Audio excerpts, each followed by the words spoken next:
This would be the first item I made this year. I think I made this in December for 2008, December 2007 for 2008. It's a rocking tombstone that I made completely out of cardboard, and it's motorized by a garden reindeer motor. And I made the candle, recycled the skull. It's been recycled, repainted probably 5-6 years now. But it's totally made out of cardboard, and it looks pretty awesome. If you look at the back,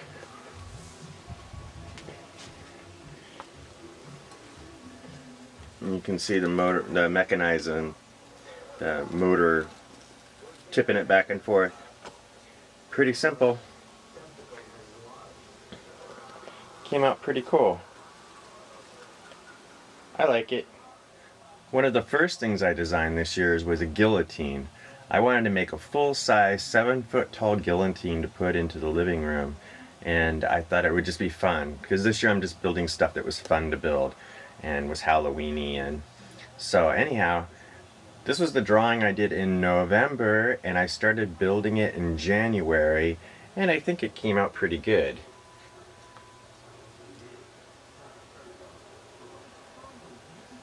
And this entire thing is made out of paper, cardboard, paper, paper mache, paint. The blade is real, the rope is real. Other than that, it's completely made out of paper. I love all the detail that went into doing the actual head hole. Came out really nice. The dried up blood and everything. It looks good. But it's all paper, and that's kind of my baby this year. I really like this piece. And by the way, that blade is very sharp. One of my other earlier designs that I also did in November of last year for this 2008 year was the kitchen concept. This is a drawing I did of the focal wall in the kitchen, and what I'm doing is kind of a Freddy Krueger kind of boiler room. This is a furnace with pipes and stuff going up, and I've got a background that goes behind that that enhances the whole effect. And over here you can actually see some of the pipes that I've made. They've got some pretty good detail to them. I don't know if you'll see them in this light, but so we've got the rusty old pipes. They're totally made out of paper too. In fact, they are actually oatmeal containers from work. And then the furnace itself is done, although it's not on its legs right now, but here was the original drawing, and there's how it turned out. It came out really nice. You can see the furnace is lit up, pulses between purple and orange, so it gets a kind of a glowing effect. You get the furnace door, the bat on the front, a thermostat. Like I said, the legs are made, they're just not in there on it right now. They'll be installed later when we do the actual installation. And there's the smokestack for the top of it right there. And I've got smaller pipes stashed away here and there as well. But that's my furnace for the furnace room. One of my biggest endeavors this year was I wanted to create a tumble-down castle wall with a tower that was crumbling down, and to have a dragon coming out of the top of the tumble-down wall, or out of the castle, you know, tower, and have another one coming out of the bottom. So you can see here that I finished the tower. It's 7 feet tall. It's all made out of paper. Once again, it's all cardboard and paper mache. And although this is like regular lighting and stuff, it doesn't look all that excellent here, but I think when we get all the stage lighting going, it's going to look pretty cool.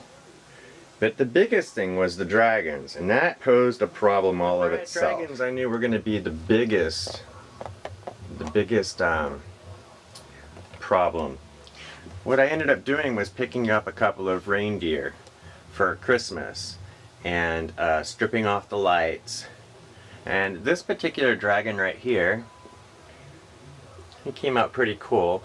you're not actually going to see his body, just his head coming out of the top of the castle. And as you can see, it's just a wireframe with the motor in it, just like the motor I used to do the rocking tombstone. And it was just a wireframe. I started with a hobby horse head that I took the stuffing out, and then put my own decorations on it to turn it into a dragon. And I think he came out pretty cool. And like I said, all you're going to see of this guy is his head, and it's going to be coming out of this area here of the castle top. But what's really cool is the guy that's coming out of here, out of the bottom, because this guy actually has a body. This is how that dragon turned out. You can see I just built the front half of his body, and he moves his head side to side. Came out really nice. I'm so pleased with it. I just finished it today. I think that's what actually spurred on making this video and realizing I hadn't taken any pictures yet. But he came out pretty darn cool.